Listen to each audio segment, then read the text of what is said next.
Binafsha shu'lasi. Ikkinchi qism. Usoma Muslim. Tut daraxti.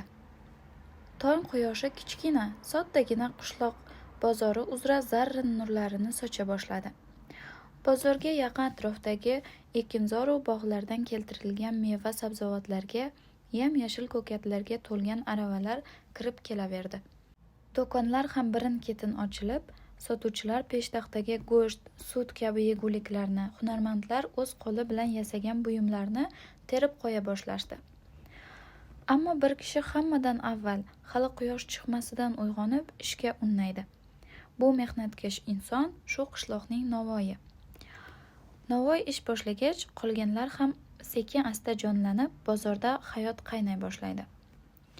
Sal o'tmay xaridorlar ham gavjumlashdi. Bozorga kelganlarning hammasi ham bu qishloqning odamlari emas. Qo'shni qishloqlardan keladiganlar ham talaygina. Bu atrofdagi eng mashhur bozor mana shu. Mollarning sifati ham yuqori, narxlar ham boshqalarga qaraganda arzon. Zamonaviy shahar hayoti bu sodda qishloq aholisining sof tabiatini hali buzib ulgurmagan edi. Shuning uchun qishloq aholisi bir-biri bilan ham tashqaridan ishlash uchun, bozor qilish uchun yoki sayohat qilib dam olish uchun keladigan odamlar bilan ham juda samimiy muomala qilardi. Ayniqsa qishloq yaqinidagi tepalikda mehmonxona ochilib, sayyohlarga qulay sharoit yaratilgandan keyin ularning qadami bu yerlardan uzilmay qolgan. Tonggi bozorning avj pallasi. Shu yerlik 20 yoshlardagi yigitcha do'kon va rastalar orasida aylanib yuribdi. Bozorchilar uni ochiq chehra, xushmuomalalik bilan qarshi olishadi. Butun qishloq bu yigitni yaqindan taniydi, juda yaxshi ko'radi. Qahramonimiz muzqaymoq rastasi oldida to'xtab, tabassum qildi. "Hormang amaki, ahvolingiz yaxshimi?"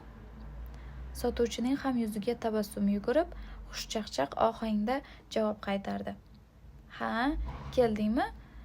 Kunda shunda, har kelganda muzqaymoqdan bitta yemay ketmaysan-a?" Yigit kaftini ensasiga qo'yib, kulib qo'ydi. "Albatta, ayniqsa siznikidan." Sotuvchi ichi muz bilan qoplangan temir qutichadan muzqaymoq olayotib, hazil aralash gap qotdi. "Bu qishloqda mendan boshqa muzqaymoq qiladigan odam bormi o'zi? Bo'lsa ham siznikiday zo'r qila olmaydi."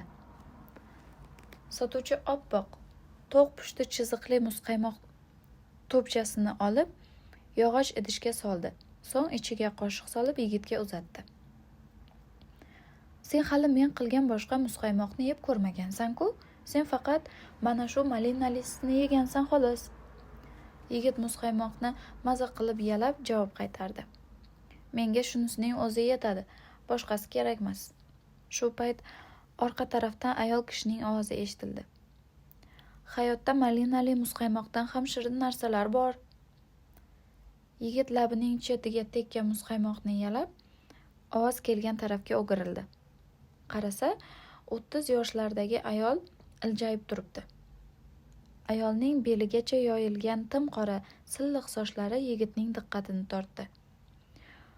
Juvonning asal rang, katta-katta ko'zlariga surma tortilgan. U boyagi tabassumiga yarashgan noz-karashma bilan qadam tashlab, yigitga yaqinlasha boshladi. Yigit juvonning kiyimiga, ko'rinishiga qarab bu yerlik emasligini darrov bildi. Qolaversa kichkina qishloqda hamma bir-birini taniydi. Begona odam darrov ko'zga tashlanadi. Yigit o'ng'aysizlanib, ko'zini juvondan olib qochdi. Bu kelishgan ayol yetib kelmasdan juftakni rostlamoqchidek qo'lidagi muzqaymoqni shoshib yeya boshladi. Lekin ulgurmadi. Xonim uning yoniga kelib, yigitni jimgina kuzata boshladi. Yigit o'ziga tikilgan ko'zlar ta'sirida muzqaymoqni hayajon bilan yer edi. Shu payt sotuvchi tilga kirdi. "Sizga ham yangi muzqaymoqdan beraymi, xonim?" Ayol ko'zlarini yigitdan uzmay boyagi ayyor tabassumi bilan javob qaytardi. "Yo'q, rahmat. Tomosha qilib qo'ya qolaman." Yigit muzqaymoqni oxirigacha yemasdanoq uni sotuvchiga uzatib ketishga shoshildi. "Rahmat amaki." Sotuvchi likopchani olib hayron bo'ldi. Ha, nima bo'ldi? Yeb bo'lmading-ku, qayoqqa shoshyapsan? Yigit og'zini yengi bilan artib yo'l-yo'lakay dedi. Ha, yo'q, o'zim. Bir zarur ishim bor edi. Mayli, ko'rishamiz. Sotuvchi likopchani rastaning chetiga qo'yib ulgurmadi hamki, yigit tez-tez qadam tashlab bozorning ichiga kirib ketdi. Ayol jilmaygancha uning ortidan qarab qoldi. Yigit bir necha daqiqa yurgach ko'kat rastasiga kelib to'xtadi. To'ladan kelgan, kattagina tilla zirak taqib, boshiga sariq ro'mol o'ragan sotuvchi xotinning xaridorlar bilan oldi-sotdi qilib bo'lishini kutib turdi. Ayolning yuzidagi katta xoliga, undan o'sib chiqqan qop-qora tuklarga bir ko'z tashlab, ochiq chehra bilan salomlashdi. Salom, xola. Sotuvchi xotin qovog'ini uyib, xaridorlar taxini buzib yuborgan ko'katlarni to'g'rilargan keskin javob qaytardi. Bugun vaqtim yo'q. Nima kerak? Gapir tezroq. Bunday muomalani kutmagan yigit jiddiy ohangda javob qaytardi. Kecha bergan pomidorlaringiz aynigan ekan. Onam yubordilar. Sotuvchi xotin rediska bog'larini tartiblashga o'tdi. Yigitning gapiga parvo ham qilmadi. Uni olgan deb seni majburladimmi? Yo'q, lekin yangisidan berishingiz kerak edi-da. Xotin oldida turgan ko'katlarga qo'li bilan suv sepib javray ketdi. Senga bergan pomidorim o'sha kungi terimdan edi. Men seni aldaganim yo'q. Yigit ham uni eshitmagandek davom etdi. Bilmadim. Xullas, oyim o'rniga boshqa bersinlar dedilar. Sotuvchi pinagini ham buzmadi.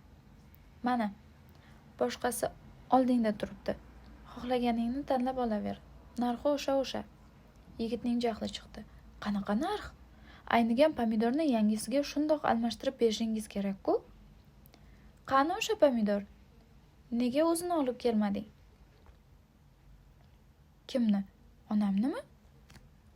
Shu payt yigitning ortidan chiroyli kulgu eshitildi. Yigit o'girilib qarasa, boyagi notanish ayol turibdi. U bir qo'lida muzqaymoq solingan likopcha ko'tarib olgan, ikkinchi qo'li bilan muzqaymoqdan yeb tabassum bilan yigitni kuzatib turardi. Yigit ayolni ko'rib seskanib ketdi. So'ng yana tezgina bu yerdan ketishga shoshildi. Yo'l-yo'lakay sotuvchi xotinga barmog'ini bigiz qildi. Pomidorga hali kelaman. Sotuvchi yugurib ketayotgan yigitning ortidan zaharxanda qildi. Onangni ham olib kel, esingdan chiqmasin. Yigit ancha uzoqlashgach qadamini sekinlatdi. So'ng boyagi ayol ergashib kelyaptimi, yo'qmi deb ortiga nazar tashladi. Qarasa, ayol o'sha ko'kat sotuvchi xotin bilan gaplashib turibdi. Yigit yana oldinga qarab, bozorning narigi tarafiga, Navoiyxonaga tomonga ketdi. Yetib kelgach, ostonada to'xtab, Navoiy bilan so'rashdi. Salom amaki. Manglayiga, kaftlariga xamir tekkan otaxon samimiy javob qaytardi. Iye, qishlog'imizning eng kelishgan yigiti kelibdilar-ku. Yigit xijolat bo'lib ketdi.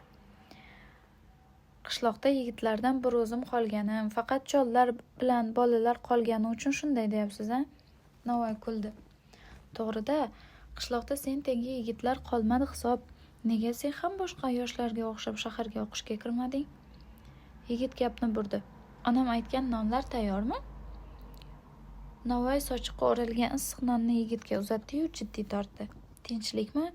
Bugun sal boshqacharoqsan? Yigit nonni oldi. Orqamdan birov quvib yursa, qanday qilib har doimgidek bo'lay? Navoiy hayron bo'ldi. Kim orqangdan quvib yuribdi? Yigit nonning pulini uzatdi. Bozorga kirganimdan beri bir g'alati ayol orqamdan ergashib yuribdi. Navoiy boshini tandirdan chiqardi.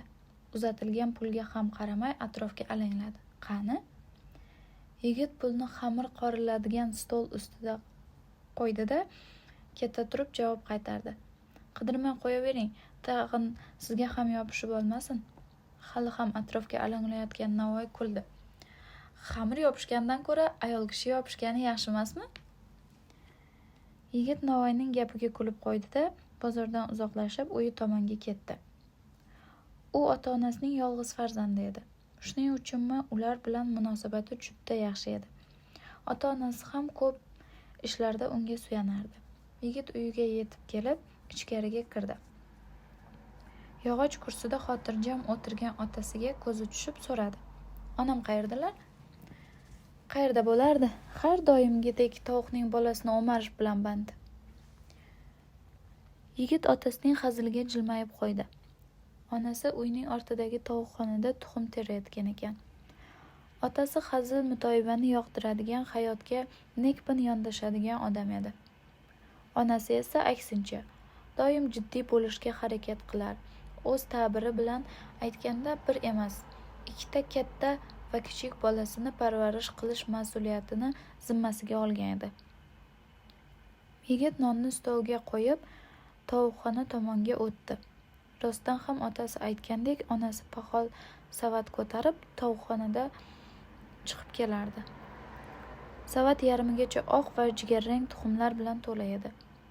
Onasi tuxum bosib yotgan tovuqlardan birining tagiga qo'lini uzatib shunday dedi: "Faqat bittasini olaman, qolganini bosib o'tiraver, tojdor xonim." Yigit onasining bu gapiga jilmaydi. "Tovuqqa sizchalik laqab qo'yadigan odam yo'q-da, oyi, qoyil." Ona o'g'liga o'girilmay tuxumni savatga solaverdi. "Yaxshi ko'raman-da, shuning uchun shunaqa laqab qo'yib olaman." Yigit kuldi. "Unda ba'zilarini yomon ko'rasizmi deyman-da?"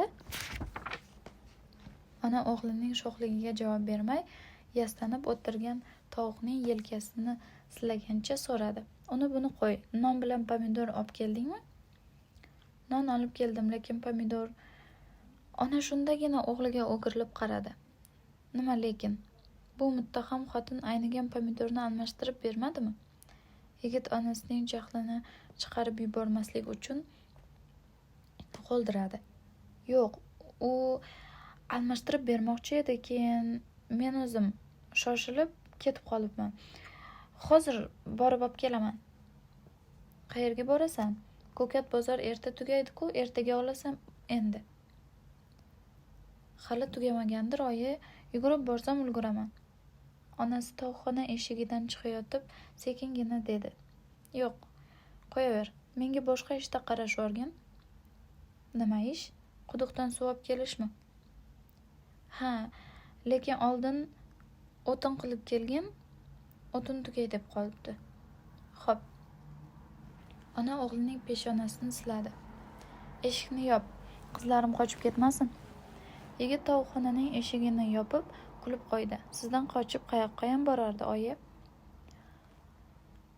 Bu oila juda kamtar hayot kechirardi. Yigitning ota-onasi butun umrini shu yolg'iz o'g'lini tarbiyalashga bag'ishlagan. Ikkovi uni yer va osmonga ishonmaydi. Yigit dunyoga kelib faqat shu kichkinagina uyini, dalani va bozorni ko'rgan xolos. Qishloqdan tashqariga chiqmagan.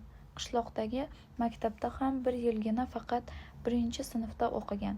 Chunki onasi uni maktabga yubormay, "Otasi ikkovimiz uyda o'qitamiz" degan.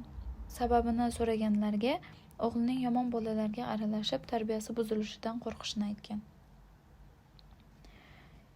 Yigit o'tin yoradigan boltasini oldida uyni o'rab turgan bug'doy dalasini kesib o'tib, dalaning etagidan boshlangan quyuq o'rmonga kirib ketdi.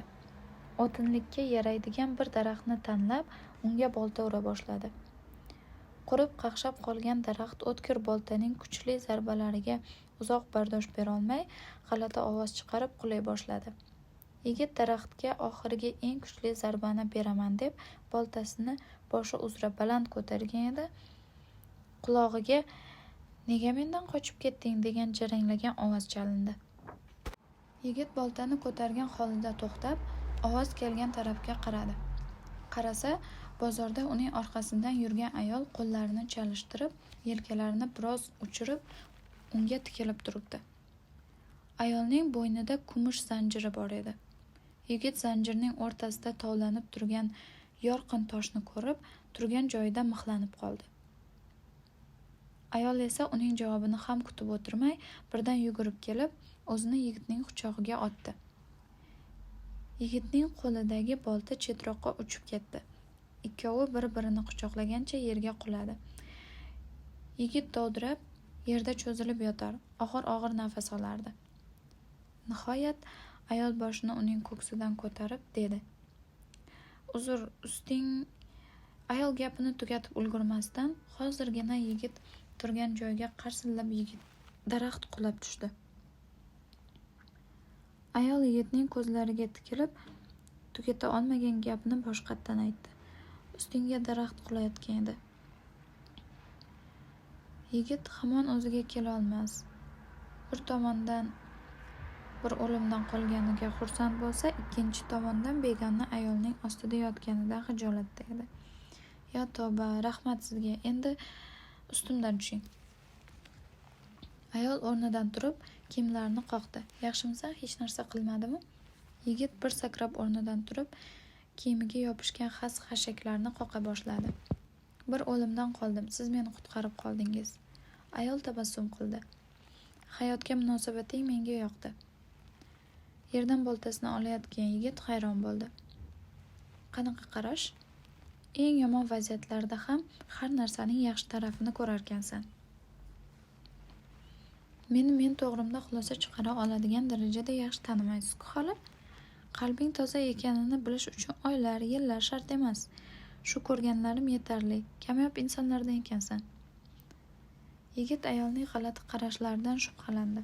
Gapni davom ettirmay, yiqilgan daraxtning katta shoxlarini butab, o'tin qila boshladi. Xonim esa kumush zanjirning ko'zini barmoqlari bilan o'ynab, uni birpas tomosha qilib turdi. So'ng so'radi.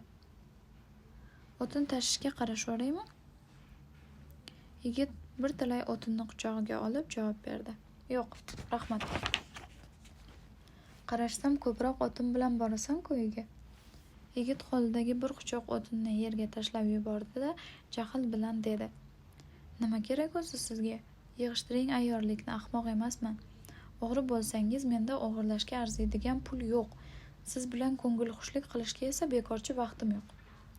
Xonimning yuzidagi tabassum yo'qolib, ovozi jiddiylashdi. Men sening pulingni o'g'irlamoqchi emasman. Yigit ko'ylagining yoqasini changallab baqirdi. Kiyimimdan boshqa narsam yo'q. Mana oling-da, jo'nang bu yerdan. Ayolning yuzida umidsizlik alomatlari paydo bo'ldi. Boshni quyi solib indamay qoldi. Yigit qizishib ketganini, yaxshi ish qilmaganini sezdi. Xotirjam ovozda tutilib uzr so'radi. Meni kechirasiz. Aytgan gapim uchun uzr. Xonim ko'zini yerdan uzmay sekingina javob qaytardi. Mayli, hech qisi yo'q. Uzr so'raydigan ish qilganing yo'q. Men xato qildim. Yigitning tabiati, dunyoqarashi uni ayolning gaplaridan xotirjam bo'lishga qo'ymadi. Qilgan ishidan xijolat bo'lib, ayolning oldiga yaqinlashdi. Uning ko'zlariga tikildi. Iltimos, meni kechiring. Qilgan gunohimning yukini ko'tara olmayapman. Qizishib ketib, qattiq gapirib yubordim. Xonim boshini ko'tarib, yosh to'la ko'zlari bilan yigitga so'zsiz tikildi. Yigitning xavotiri battar oshdi. Ey Xudoyim, nima qilib qo'ydim-a? Yigit nima qilishini bilmay, xonimning yengidan mahkam ushlab, uni o'rmon ichkarisiga yetakladi. Ayol ham qarshilik ko'rsatmay uning ortidan ketaverdi. Ikkovi rang-barang mevalar bilan burkangan kattakon tut daraxtining tagiga kelib to'xtashdi. Yigit xonimning yengini qo'yib yuborib, sekingina so'zladi. Siqilgan paytimda shu yerga kelib, g'am tashvishlarim ariguncha shu daraxtning tagida o'tiraman. Sening qanday g'aming bor? Yigit xavotir aralash ohangda javob berdi. Masalan, hozirgi g'amim sizni xafa qilib qo'yganim. Iltimos, mendan jahlingiz chiqmasin. Xonim ko'z yoshlari aralash jilmaydi. Daraxting ajoyib ekan. Bo'ldi, sendan jahlim chiqmayapti. Rostdanmi? Dedi yigit xursand bo'lib. Ha. Yigit quvonganidan xuddi bayramni nishonlayotgan boladek ikki qo'lini mushtlab silkitdi. Kulib, o'yinga tushib ketdi. Xonim yosh boladek sakrab o'ynayotgan bu yigitni kuzatar ekan, ichida o'yladi. Nega kechirim so'rayapsan, tentak? Axir senda hech ham jahlim chiqqani yo'q-ku. Yigit birdan sakrashdan to'xtab, xonimning ko'zlariga tikildi. Siz ham menga o'xshab tutni yaxshi ko'rasizmi? Xayoli bo'lingan ayol quvonch va hayrat qorishgan ohangda jilmaydi. Tutnimi? Ha-da, tutni kim yomon ko'radi? Yigit pishgan mevalardan uzib bir kaftiga yig'di. So'ng bittasini olib ayolga uzatdi. "Yeb ko'ring-da." Xonim mevani olib og'ziga soldi. Yigitning o'zi ham bittasini og'ziga tashladi. "Qalay ekan? Mazza, zo'r tut ekan." Yigit tutning tagiga o'tirib oldi, daraxtga suyandi. So'ng jilmayib xonimning ham yoniga taklif qildi. Yigit qo'lidagi tutlarni paqqos tushira boshladi. Yigit qo'lidagi tutning hammasini yeb bo'lgunicha xonim uni tabassum bilan kuzatib o'tirdi. Yigit birdan sergak tortib ayolga o'girildi. Tutdan qip-qizarib ketgan lablarini yalab xijolat tortdi. "Xayolga chalg'ib sizga bermay hammasini yeb qo'yibman-ku." Mayli, osh bo'lsin. Sen mazza qilib yeganingni ko'rib men ham mazza qildim." Yigit o'rnidan turmoqchi bo'ldi. Yo'q, yana terib beraman sizga." Shu payt yigitning yuzi biroz burishib, qo'li bilan tomog'ini ushlab qoldi. Ayol buni ko'rib xotirlanib so'radi. "Nima bo'ldi?" Yigit biroz xirillagan ovozda javob qaytardi. "Tomog'im og'riyapti. Boya muzqaymoqni shoshilib yeganim uchun shekilli." Xonim kulib yubordi. "Unga emas, mendan qochib ketganing uchun." Yigit bir narsa esiga tushgandek ayolga termilib qoldi. "Ha, aytganday. Nega mening orqamdan yuribsiz o'zi? Shuni aytmadingiz-ku?" Xonim indamay xom tut mevasini uzib og'ziga soldi. Buni ko'rgan yigit hayron bo'ldi. "Nega pishmaganini yeyapsiz? Bemaza bo'ladi-ku. Pishganini yeng, rosa shirin." Xonim og'ziga solgan tutni chaynab, yutib yubordi. Keyin shunday dedi. "Men o'zim sinab ko'rib, haqiqatni tagiga yetganman. Ungacha men ham senga o'xshab fikrlardim." "Qanaqa haqiqatni aytyapsiz?" "Birovning 1000 ta nasihati o'zing sinab ko'rgan bitta tajribaga teng kela olmaydi. Mening tilimga shirin narsadan ko'ra nordon narsalar ko'proq yoqar ekan. Shuni bilib oldim. Odamlarning gapiga kirib, o'zim sinab ko'rmaganimda bu haqiqatni anglab yetmagan bo'lardim." "To'g'ri, lekin boshqa odam bir narsani tajribada sinab ko'rgan bo'lsa-chi, tayyor o'sha odamning tajribasidan foydalansak bo'lmaydimi?" Ayol javob bermay, indamay yigitga termilib turaverdi. Yigit xijolat tortib kulimsiradi. "Nega menga bunaqa tikilib qarayapsiz?" "Bilmasam, sendan beg'uborlik taralyapti. Bu esa menga rosa yoqyapti." Yigit uyalinqirab yerga qaradi. Beg'uborlik bolalarda bo'ladi-ku. Bolaga aylansak nima bo'pti? Buning nima aybi bor? Aybi yo'q, lekin odam katta bo'lgandan keyin ham yosh bolaning qilig'ini qilsa, boshqalar uning ustidan kuladi, kalaka qiladi. Odamlar yosh bolaga o'xshashdan or qiladi. "Yosh bolamisan?" deb bir-birining jig'iga tegadi. Kimdir "Yosh bolasan" deb jig'ingga tekkanmi? Endi yigit ham xonimga javob bermay, yerga qarab indamay turaverdi. Shu payt xonim bo'ynidagi kumush zanjirini yechib, yigitning bo'yniga taqib qo'ydi. "Unaqangi ahmoqlarning gapiga quloq solma. Bolalik bu tush, shirin tush. To'g'ri, bolalik bir pasda o'tib ketadi. Inson ulg'ayadi, lekin bolaga o'xshashdan or qilmaslik kerak. O'zimizcha yosh bolaga o'xshashdan or qilsak, o'zini yosh boladek tutadigan odamlardan yuz o'girsak, bu beg'uborlik tuyg'ularini hech qachon qayta his qila olmaymiz. Sening fikringni yerga uradigan yoki qiziqishingni hurmat qilmaydigan o'shanaqangi ahmoqlardan ehtiyot bo'lgan. Aslida bundaylarning hayotida faxrlanishga arzirli biron narsa bo'lmaydi.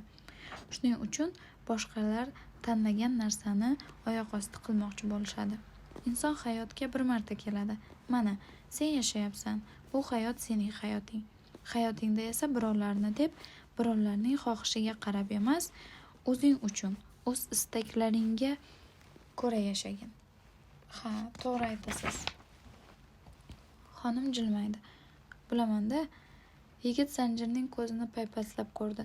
Nega buni menga berdingiz? Senga sovg'a bergim keldi-da. Yigit xijolat tortib minnatdorlik bildirdi. Rahmat. Xonim shodon kulib yubordi. Sen bola emassan. Onam ham shunday deydi. sen tug'ilganingdan keyin yana bir marta bolaligimga qaytganman deydi. Senchi, bolaligingni yashay oldingmi? Yigit kulib qo'ydi. Menimcha, men hali ham bolaman. Shuning uchun ba'zilar meni doim ermak qilib hazillashaveradi. Unda nega qishloqdan ketmading? Nega ketishim kerak? Hayotni ko'rish uchun-da, yangi narsalarni sinab ko'rish uchun. Kerakmas. Menga mana shunday yashash yoqadi. Bilaman, bu yerda hayot osoyishta, go'zal, lekin yillar o'tib zerikarli bo'la boshlaydi. Ayniqsa sening yoshingdagi yigit uchun. Men hech qachon zerikmaganman, malollanmaganman. Bo'lishi mumkin emas, vaqti bilan nimadandir zerikadi odam. Men sizning mana shu gaplaringizdan zerikdim xolos. Xonim jilmaydi. Mayli, unda boshqa gapirmayman. Yigit yana o'zini yo'qotib qo'ygudek xijolat bo'lib qoldi. Obbo, yo'q. Men unaqa demoqchi emasdim. Men haliga yana qon tushirdim. O'zim xohlamay turib sizni xafa qilib qo'ydim-a? Sen hadeb xijolat bo'laverma. Bugun sen o'zing istamay turib qilgan ishing meni xursand qilganing bo'ldi. Bir necha oydan beri siqilib, ichimga chiroq yoqsa yorishmaydigan ahvolda yurgan edim. Bu go'zal qishloqqa ham shuning uchun kelgandim o'zi. Nimadan siqilasiz? Xonim cho'ntagidan bir varaqni chiqarib, yigitga uzatdi. Mana o'qib ko'rgin. Yigit varaqni olib, unga birpas qarab turdi. So'ng yana xonimga qaradi. Xonim unga tikilib turardi. O'qib ko'r, o'qi. Yigit varaqqa yana bir ko'z yugurtirib, qaytarib berdi. Ha, chiroyli ekan. Ayol kulib so'radi. Nimasi chiroyli ekan? Yigit dovdiradi. Hech narsa. Xonim jilmaydi. Bo'ldi, men bir qarorga keldim. Nima? Qanaqa qaror? Sen bilan birga boraman. Qayoqqa? Uyingga. Sen hech qachon zerikmaydigan o'sha hayotingni ko'rgim kelyapti. Rostdan ham g'alati ayol ekansiz. Nega? Shunchaki sen bilan yaqindan tanishmoqchiman. Yo'q, men aytmoqchimanki, siz hayotdan zerikkan ekansiz. Shuning uchun men orqali ko'ngilxushlik qilmoqchisiz. Yo'q, aslo. Qasam ichib aytamanki, bunday niyatim yo'q. O'zi siz boyatdan beri gapni boshqa yoqqa buryapsiz. Men bergan savolga javob bermayapsiz. Nega mening orqamdan yuribsiz? Aytdim-ku. Yo'q, aytmadingiz. Yomon niyatingiz yo'qligiga ishonch hosil qilishim uchun rostini ayting. Nega orqamdan yuribsiz? Ochig'ini aytsam, hayotimda sendek qalbi toza odamni ko'rmagan edim. Negadir seni ko'rib, yoqtirib qoldim. Yaqinroq tanishib, sen haqingda ko'proq narsa bilgim kelyapti. Oldin meni ko'rmagansiz, gaplashmagansiz, qanaqasiga? Xonim yigitning gapini bo'ldi. Muzqaymoq yeding-ku? Yigit hayron bo'lib qoldi. Ha, yedim. Nima bo'pti? O'shani ko'rib senga havasim ketdi desam, ishonasanmi? Nimamga havasingiz keldi? Yegingiz kelgan bo'lsa, nega shartta bittasini sotib olmadingiz? Xonim yigitga yaqinlashib, uning ko'zlariga havas bilan qaradi. Yuzing muncha nurli. Yigitning yuragi taka-puka bo'lib ketdi. Hayajonlanganidan orqasiga tisarildi, so'ng yugurib qochib qoldi. Xonim esa uni ortidan kuzatib, qarab qoldi. Yigit shu yugurgancha to'xtamay uyining eshigigacha keldi. So'ng to'xtab, anchagacha nafasini rostlay olmay turdi. Shu payt uydan onasi chiqib, unga jahl bilan qaradi. O'tin qani, Rozi? Rozi nima deyishni bilmay kalovlanib qoldi. Men yog'och kursisida o'tirgan otasi ham o'g'lini savolga tutdi. Bolta qani, bolta? Rozi peshonasidan oqib tushayotgan terini artdi. O'rmonda qolib ketibdi. Onasi hayron bo'ldi. Tinchlikmi, bolam? Senga nimadir bo'ldimi? Birov orqangdan quvladimi? Yo'q, oyi, hozir o'tin bilan boltani olib kelaman. Yo'q, to'xta. Otang borib keladi o'tinga. Otasi shoshilmay o'rnidan turdi. Ha, bolam. Sen qo'yaver, men o'zim. Rozi otasining gapini bo'lib tashqariga yugurdi. Yo'q, o'zim boraman. Onasi orqasidan baqirdi. To'xta. Rozi onasining gapiga quloq solmay o'rmon tomonga yugurib ketdi. Ona o'g'lining g'alati qiliqlaridan bezovtalandi. Endigina joyiga qaytib o'tirgan eriga jahl qildi. Nima qilib o'tiribsiz? Choping, orqasidan boring. Ota esa pinagini ham buzmay kursisiga xotirjam joylashib tamaki tutatdi. Yosh bolamas-ku, qo'yaver, xavotir olma. Iye, rangini ko'rdingizmi? Nimadandir qo'rqib ketgani shundoqqina bilinib turibdi-ku. U sendan urush eshitishdan qo'rqqan bo'lishi mumkin xolos. Shu bolaning hayotida qo'rqadigan biror narsa bo'lsa, o'sha sensan. Ona xo'mraydi. Bu nima deganingiz? dedi. Ota o'tirgan kursisida oldi orqaga tebranib, erinibgina javob qildi. Hech narsa, bolani o'z holiga qo'y. Ona devorda osig'liq turgan sharfni olib boshiga o'radi. So'ngra eshik tomonga yurib zorlandi. O'zi qayoqdan ham sizga gapirdim? Tepsa tebranmas befoyda bir odamsiz. Tamakingizga tiqilib o'ling. Qo'lingizdan faqat shu ishni qoyillatish keladi. Ona tashqariga chiqib eshikni qarsillatib yopdi. Eri ham uning ortidan ichidagini aytib oldi. Hech bo'lmasa shu tamakiga tiqilish o'z ixtiyorimda, shunisiga ham shukr. Rozi boya o'tin qilgan joyiga qaytib bordi. O'tinlar sochilib yotibdi, lekin bolta yo'q edi. Rozi har yerda sochilib yotgan o'tinlar orasidan atrofdagi daraxtlar orqasidan boltani ancha izladi. Yo'q, bolta hech qayerda yo'q, lekin Rozi umidini uzmadi. Baland o'sgan o't-o'lanlar orasidan bo'lsa ham topmoqchi bo'lib tiz cho'kdi. Qo'llari bilan yerni paypaslab boltani qidira boshladi. Shu payt ortidan onasining ovozi eshitildi. Nima qilyapsan, bolam? Rozi cho'chib ketdi. Qaddini ko'tarib, kaftlaridagi tuproqni qoqdi. Boltani izlayapman. Bugun bozorda senga nima bo'ldi o'zi? Rozi ozroq asabiylashdi. Hech narsa. To'g'risini ayt. Sen mening bolamsan. Senga nimadir bo'lsa shu zahoti bilaman. Hoziroq ayt menga nima bo'ldi? Rozi ko'zini olib qochib, o'zicha o'tinlarni tergan bo'ldi. Hech narsa bo'lgani yo'q, oyi. Nega ishonmaysiz? Ona o'g'lini besaranjomligini ko'rib turardi. Shuning uchun biroz yumshadi. Unda nega bunchalik qo'rqib ketding, bolam? Rozi quchog'iga oxirgi o'tinni qo'yib javob berdi. Qo'rqqanim yo'q, oyi, vahima qilmang. Yuring, ketdik. Sen boraver, men birpas shu yerda bo'lib turaman. Nega?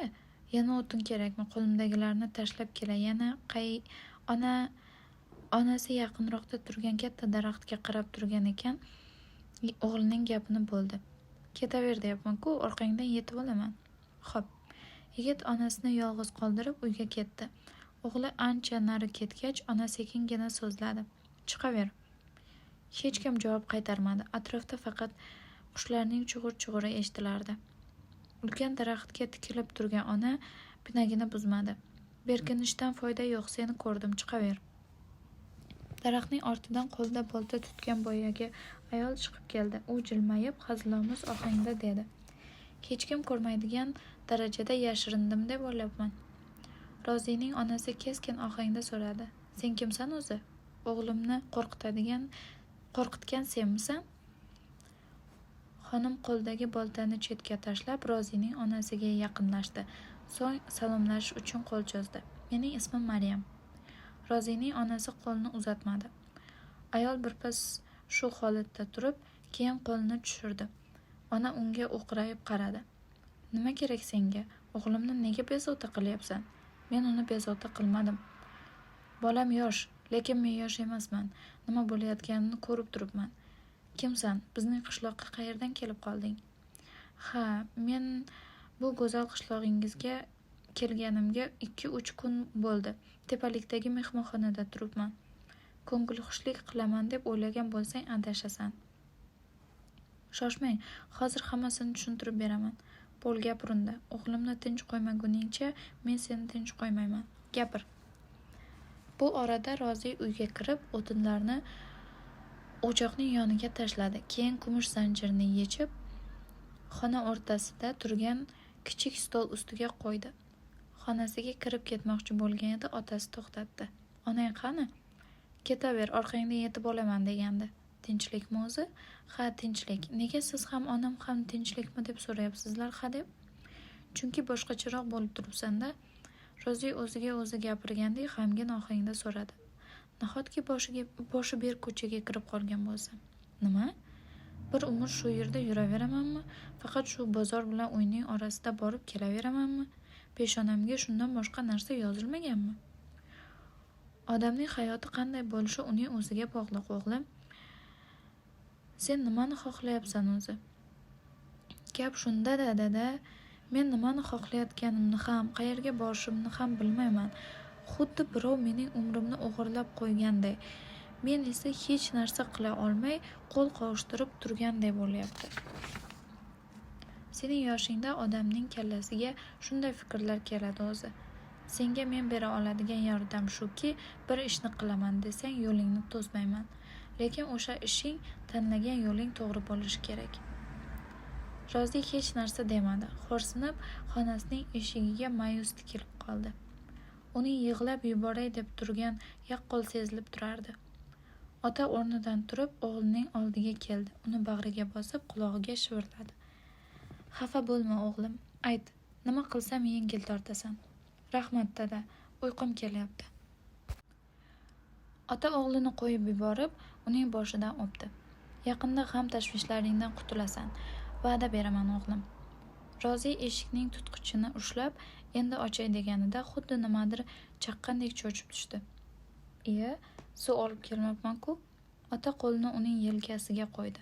Hech narsa qilmaydi, o'zim olib kelaman. Sen uxlayver. Rozi jilmayib qo'ydi. Xonasiga kirib eshikni yopdi.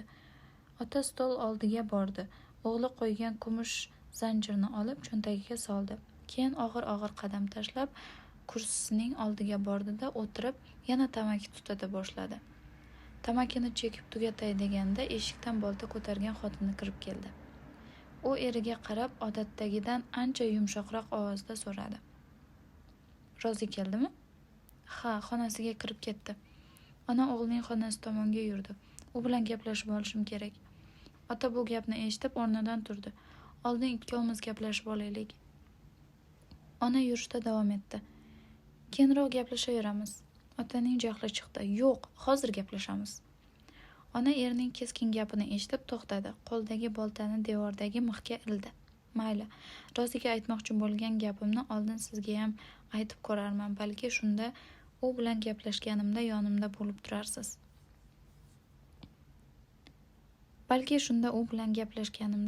Yonimni olib turarsiz.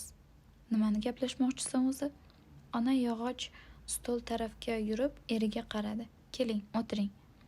Ikkovi stol atrofiga o'tirishdi. Ona birpas o'ylanib turgach, eriga savol nazari bilan qaradi. Gapiring. Oldin sen gapir, meniki cho'zilib ketishi mumkin. Xullas, bir notanish ayol Rozining atrofida o'ralashib qopti. Roziga buni tushuntirib qo'yishim kerak.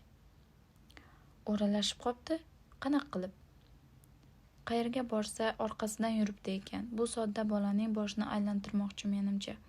Men hozir u bilan gaplashib kelyapman. U Rozini bizdan tortib olmoqchi. Yaxshi xotinga o'xshamaydi, sal g'alatroq. Xullas, bolani undan himoya qilishimiz kerak. Bunday gapni mutlaqo kutmagan edi. Hayratdan yoqa ushladi. Nimalar deyapsan? Nega tortib oladi? Tushunmadim. Tushunmaysiz-da siz, shuning uchun ham siz bilan gaplashkim kelmagandi. Rozini o'zi bilan gaplashishim kerak. U meni sizdan ko'ra yaxshiroq tushunadi. Ho, og'zingga qarab gapir. Oldin menga tushuntirasan. Men tushunmagunimcha Rozi bilan gaplashmaysan, eshitdingmi? U faqat sening bolang emas, meni ham bolam. Uncha baqirasiz. Bundan ortiq yana qanaqa qilib tushuntiraman? O'g'limizni undan himoya qilishimiz kerak deyapman. Bu xotin sal jinroqqa o'xshaydi. Menga nimalar deganini aytaymi? Ayt. Xotin eriga o'rmonda o'sha ayolni ko'rganini, u bilan ancha gaplashganini aytib berdi. Bu ayol juda boy badavlat ekan. Shaharda bir nechta bizneslari bor emish. Bu qishloqqa sershovqin shahar hayotidan biroz dam olish uchun kelibdi. Ishi ko'pligidan kallam biroz dam olsin deb kelgan emish. Anchadan beri o'sha ishlarini boshqaradigan, unga yordam beradigan ishonchli odam izlab yurgan ekan. Rozi xuddi u qidirgan odam emish. Shuning uchun uni o'sha vazifaga munosib ko'rgan emish. Agar Rozi xo'p desa, uni zo'r shart-sharoit bilan ta'minlar ekan. Bu ayolning aytganlarini bekamukkos bajarsa, uy-joy, mashina, katta oylik hammasini muhayyo qilar emish. Xotinining gaplarini diqqat bilan eshitib o'tirdi, lekin bir joyiga kelganda uning gapini bo'ldi. Rozi o'qish yozishni yaxshi bilmaydi-ku, aytdingmi? Aytdim. Nima dedi? Bilaman, buning farqi yo'q, o'zim o'qitib olaman, dedi. Er o'zini orqaga tashlab kursiga suyandi. Uning xursand bo'layotganini ham, bu gap yoqmayotganini ham bilib bo'lmas edi. G'alati-ku. G'alati emas, menimcha uning niyati boshqa. Qanaqa niyat? Juda ayyor, ichidan pishgan xotinga o'xshayapti. U o'g'limga yomonlik qilmoqchi. Qanaqa yomonlik? O'g'ling ham yosh bola emas-ku. Sen uni butun umr himoya qilolmaysan-ku. Nima deganingiz bu? Rozi borib ishlab ko'rsin demoqchiman. Ko'raylik, o'sha g'alati ayol unga qanaqa sharoit qilib berar ekan. Menimcha buning hech qanday yomon joyi yo'q. Xotin zarda qilib kaftlari bilan stol ustiga urdi. Yo'q, bu xotin o'g'limni mendan tortib olmoqchi. Yubormayman. Er xotirjamlik bilan dedi. Rozi, sening tovug'ing emas, qamab qo'yadigan. Nima, bir umr yoningda ushlab o'tirmoqchimisan? Xotin asabiy ohangda javob qaytardi. Yo'q, lekin manavi buqalamun bilan ketmaydi. Men unga yangi uy olib beraman, uylantiraman, shu yerda, qishloqda qoladi. Buni Rozining o'zi hal qiladi, sen emas. Xotin jahl bilan so'radi. Siz o'zi men tomondamisiz yoki o'sha tulki tomondami? Er vazminlik bilan javob qaytardi. Men o'g'lim tomondaman. Shuncha yil sen uni o'g'il emas, qiz boladay katta qilding. Undagi erkaklik sifatlarini yo'q qilib kelding. Indamadim. Tarbiyasi buziladi deb maktabdan ham chiqarib olding. Xuddi shu bahona bilan tengdoshlaridan ham ajratib qo'yding. Bola bechoradan faqat o'zingning istaklaring, orzu-havaslaring uchun foydalanding. Uning his-tuyg'ulari bilan esa ishing ham bo'lmadi. Shu paytgacha indamagan edim, lekin endi jonimga tegdi. Bo'ldi. Bugundan boshlab bu narsa to'xtaydi. Rozi hayot chorrahasida qayerga yurishni bilmay parishon. Sen bo'lsa shunday qiyin paytda unga yordam berishning o'rniga battar botqoqqa botiryapsan. Ona o'rnidan turib ketdi. Ko'zlari chaqchayib, eriga o'shqirdi. O'g'limni mendan hech kim tortib ololmaydi. Siz ham, o'sha ayol ham, boshqasi ham. Tushundingizmi?